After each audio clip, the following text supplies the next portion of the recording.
시편 19편 열으셨으면은 제가 몇 구절 읽겠습니다. 하늘이 하나님의 영광을 선포하고 궁창이 그의 손으로 하신 일을 나타내는도다.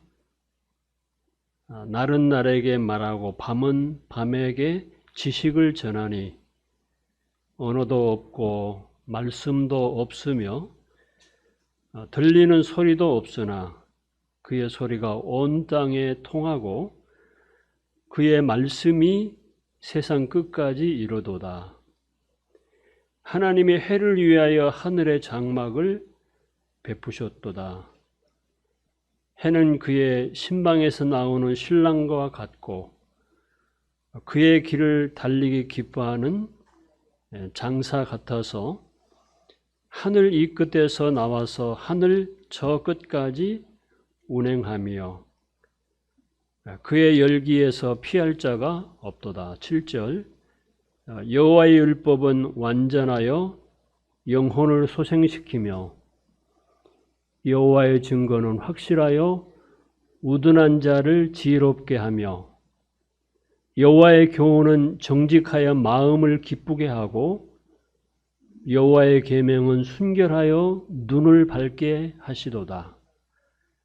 여호와를 경외하는 도는 정결하여 영원까지 이르고 여호와의 법도 진실하여 다 의로우니 곧 금 곧 많은 순금보다 더 사모할 것이며 꿀과 송이꿀보다 더 달도다. 또 주의 종이 이것으로 경고를 받고 이것을 지킴으로 상이 크니이다. 자기 허물을 능히 깨달을 자가 누구리요? 나를 숨은 허물에서 벗어나게 하소서. 또 주의 종에게 고의로 죄를 짓지 말게 하사 그 죄가 나를 주장하지 못하게 하소서. 그리하면 내가 정직하여 큰 죄가에서 벗어나겠나이다. 나의 반석이시여 나의 구속자이신 여호와여 내 입의 말과 마음의 묵상이 주님 앞에 연락되기를 원하나이다. 네, 아멘. 제가 14절 그 말씀 좀 생각이 나서 전에 들었던 이 찬송이 예배 찬송가에는 아마 없는 것 같습니다. 시편 말씀 19절을 이렇게 묵상하면서 이 말씀이 이제 다윗이 쓴 이제 시잖아요. 성령의 감동에 의해서 쓴 시인데 전에 그 소련의 우주 비행사 그리고 미국의 또 우주 비행사가 이제 우주 여행을 하고 돌아와서 그 했다는 이런 이야기가 생각이 났습니다. 소련의 그 무신론자 그 우주 비행사는 자기가 우주를 다 더듬어 봤는데 그 어디에도 신은 없더라. 이런 얘기를 했었고요. 미국의 대신에 크리스찬인 우주 비행사는 우주선을 타고 여행하는 가운데 하나님의 놀라운 영광을 그렇게 보았다고 그렇게 고백한 상반된 두 사람의 이렇게 고백이 생각이 났습니다. 언제적에 이 시를 기록했는지 모르겠습니다만은 다윗은 목동이었잖아요. 그리고 그렇기 때문에 그는 천연을 이렇게 늘 자연과 이렇게 대화를 하면서 양들을 이렇게 치는 이런 일들을 했었기 때문에 정말 이런 놀라운 이런 시를 지을 수가 있었겠다 하는 이런 마음을 갖습니다. 하늘이 하나님의 영광을 선포한다. 또 궁창이 그의 손으로 하신 일을 나타내는도다 그랬습니다. 저는 이 구절을 이렇게 읽으면서 다시 한번 하늘을 이렇게 쳐다보게 됐어요. 사실 짐승이라든가 그 어떤 피조물도 하늘을 쳐다보는 이런 짐승은 별로 없거든요. 안 그렇습니까? 하늘 쳐다보는 생명체가 있나요? 사람만 하늘을 쳐다볼 수 있지 않느냐 그런 생각을. 왜냐하면 짐승들은 늘 땅만 쳐다봐야 먹을 거 없는가. 새들이 공중에 날아다녀도 밑에 뭐 먹을 것이 벌레들이 있는가 이것만 쳐다보지 하늘을 쳐다보는 피조물이 있을까 그런 생각을 하는데, 사람은 사실 하늘을 봅니다. 구름을 바라보기도 하고 파란 하늘을 쳐다보기도 하고,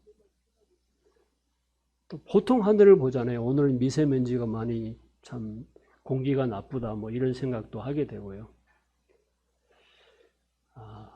그러면서 하늘에 얼마나 그 하늘들이라고 이렇게 말할 만큼 하늘이 얼마나 넓고 광활합니까? 뭐 첫째 하늘과 둘째 하늘과 셋째 하늘을 구분해서 이렇게 이제 우리들은 생각합니다만은, 우리가 보는 이런 첫째 하늘이나 공중이나 또 별들이 떠 있는, 해가 떠 있는 이런 둘째 하늘이나 우리가 볼 수 없는 이런 셋째 하늘이나 얼마나 광활한가. 그러면서 하늘을 쳐다볼 때 정말 하나님의 광대하심을 생각할 수가 있게 됩니다. 별들을 그야말로 헤아릴 수가 없잖아요. 그 헤아릴 수 없는 수많은 별들을 존재하게 하신 그 하나님. 그야말로 이 지구는 이 우주에서 먼지에 불과한데, 이 지구 덩어리 안에서 사는 우리들은 어떻습니까? 우주에서 먼지같이 작은 이 지구 안에 존재하고 있는 나는 얼마나 작은 이런 존재가 되겠습니까? 그런데 하나님이 거기에 비해서 얼마나 광대하신 하나님이신가. 상상을 이렇게 잠시 해볼 때 그분의 광대하심을 찬송할 수밖에 없습니다. 다 이렇게 제가 전문가가 아니고 또 이 시간에 그런 시간이 아닙니다만은, 어쨌든 하늘을 쳐다볼 때 특히 이제 후진국의 하늘들은 너무 밝거든요. 너무 파랗거든요. 파라과이 이제 다녀오신 분들은 알겠지만 파라과이 하늘은 너무 아무튼 파랍니다. 파란 하늘이거든요. 구름이 뭉게뭉게 이렇게 떠 올라오는 이런 모습들을 평소에 이렇게 볼 수가 있어요. 그리고 구름이 뭉게뭉게, 옛날에 어렸을 때 우리 그런 구름들 많이 봤지. 요즘에 좀 코로나 이후에 한 2년 동안 조금씩 비치기도 합니다만은, 그래서 그 구름이 이제 많아지게 되면은 구름이 좀 까매지면서 뭉쳐지면서 멀리서도 그 구름에서 쏟아지는 게 빗방울이, 비가 막 내리는, 그러니까 무거운 구름에서 쏟아지는 그 비가, 빗줄기가 보일 정도로 아주 청명하거든요.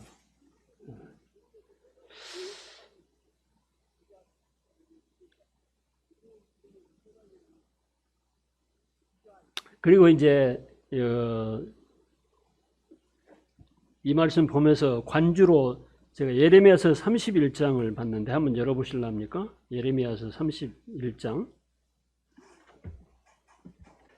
예레미야서 31장 35절입니다. 여호와께서 이와 같이 말씀하셨느니라.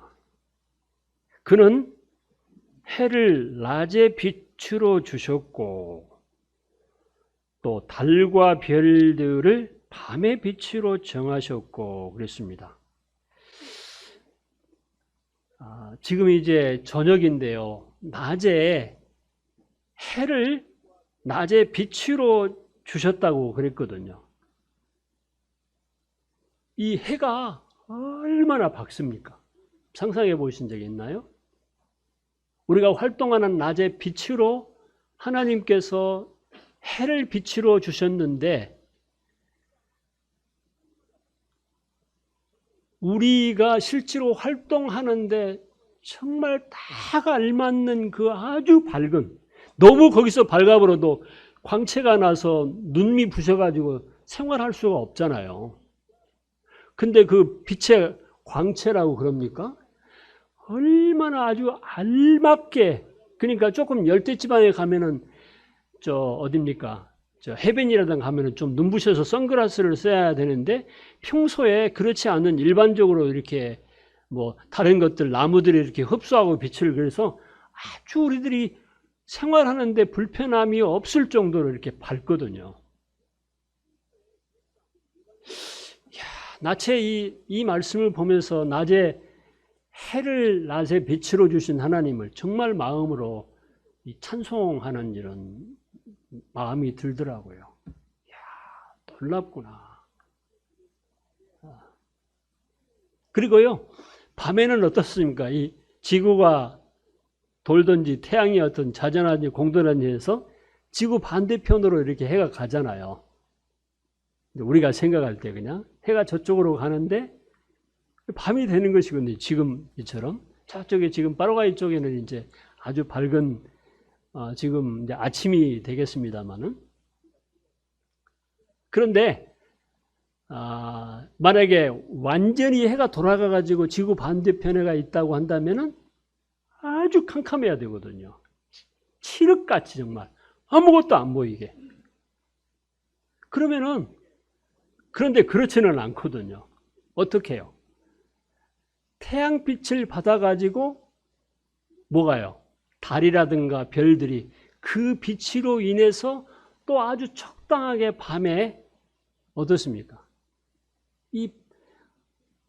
그러니까 이 태양빛 아래서는 이제 저녁에 태양빛을 받아서 이제 달이라든가 별이 오히려 이제 저녁에 이쪽에 이제 비추는데 아주 적당한 밝기로 비춰주는 것이거든요. 만약에 밤낮으로 밝아버린다고 하면 저녁에 잠자는 것에 얼마나 방해가 되겠습니까?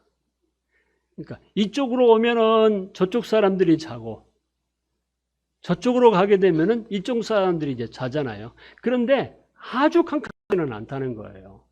적당하게 사람들이 겨우 이렇게 다닐 수 있을 정도로. 뭐 바쁜 사람들은 뭐 이 빛을 전기를 밝히나 뭐 후레쉬를 켜거나 또는 차가 다닐 때 이제 라이트를 켜고 다녀야 됩니다만은, 그래서 밤과 낮의 그 빛의 밝기를 해를 통해서 혹은 별과 이 달빛을 통해서 조절해 주시는 하나님에 대해서 이 마음에 또 찬송하는 이런 생각이 들었습니다. 그러니까요, 사람들이 하나님이 어디가 있느냐 뭐 이렇게 누가 나는 하나님의 말씀을 전하지 못해서 하나님을 몰랐으며 복음을 전해주지 않아서 내가 못 믿었다, 이런 핑계에는 사실상 로마서에서도 그렇게 말씀하고 있는데 그런 핑계를 댈 수가 없어요. 정말 사람의 어떤 정상적인 이성과 양심으로 하나님이 당신을 계시하신 하늘을 보더라도, 그리고 땅에 여러 가지 신비스러운 이런 당신의 창조물들을 보더라도 그 가운데서 하나님의 놀라운 신비를 발견할 수 있거든요. 사람은 적어도 그렇게 발견할 수가 있습니다. 저는 이제 TV를 웬만하면 잘 안 보려고 하는데도 이제 뭐를 보냐면요, 뉴스는 궁금해가지고 안 보려고. 아니, 뉴스 봐봐야 똑같은 뭐 우크라이나 사건 요즘에 나올 테고 무슨 뭐 청와대를 용산으로 옮기느냐 마느냐 뭐 이런 얘기만 서로 논란만 하고 그러니까 아이고 그 얘기다 하는데도 불구하고 또 켜보거든요. 뭔 일이 있었나. 그리고 그 외 시간 잠깐만 머리만 좀 보고 주로 이제 쉬는 시간이 있으면 어떤 걸 보냐면은 어떤 동물의 왕국이나 자연의 신비, 뭐 EBS에서 이런 방송이 나오잖아요. 그리고 뭐 어디요? 요즘에 이제 어디 밖에도 못 나가는데 뭐라 그러죠? 걸어서 뭐라죠? 네? 걸어서 세계 속으로, 맞아요. 또 테마 기행 같은 거 그런 거 보면은 안방에 앉아가지고 아프리카도 가고 저쪽 어디에 뭐 부탄도 생전 가볼 수 없는 나라인데 부탄도 구경도 하고 그렇기 때문에 그렇게 이제 그런데 엊그저께도 그 TV에서 자연의 그 신비에 대해서 이렇게 보면서요 너무너무 놀라운 거예요.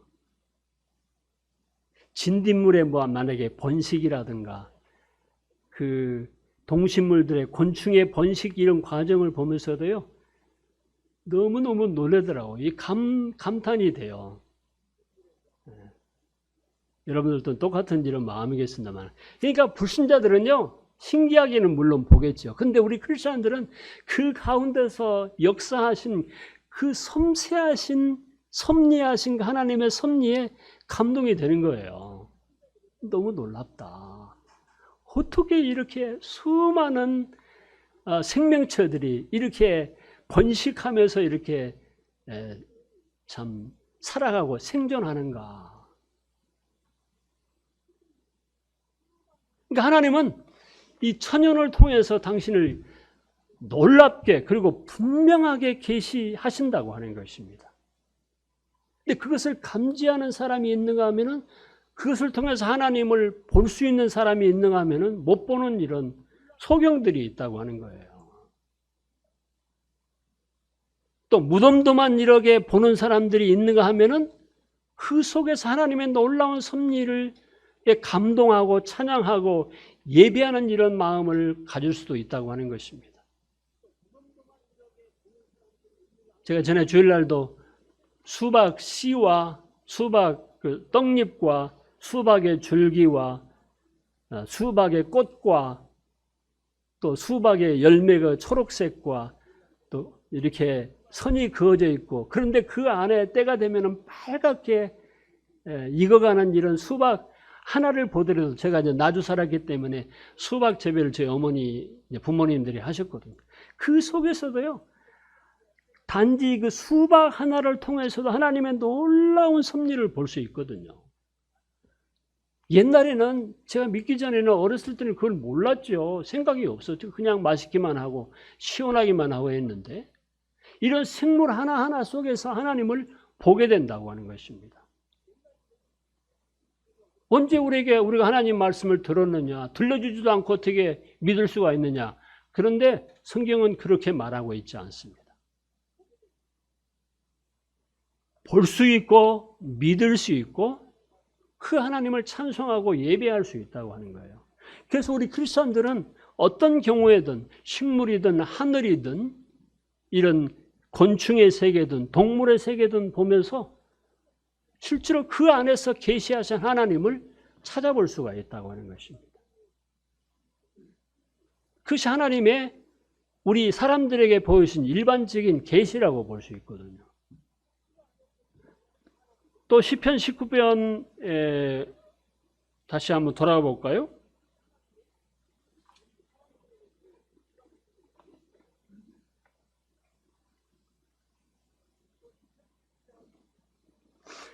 집에 혹시 가서 기회 되시면 이 말씀을 한번 이렇게 개인적으로 한번 묵상을 한번 해보십시오.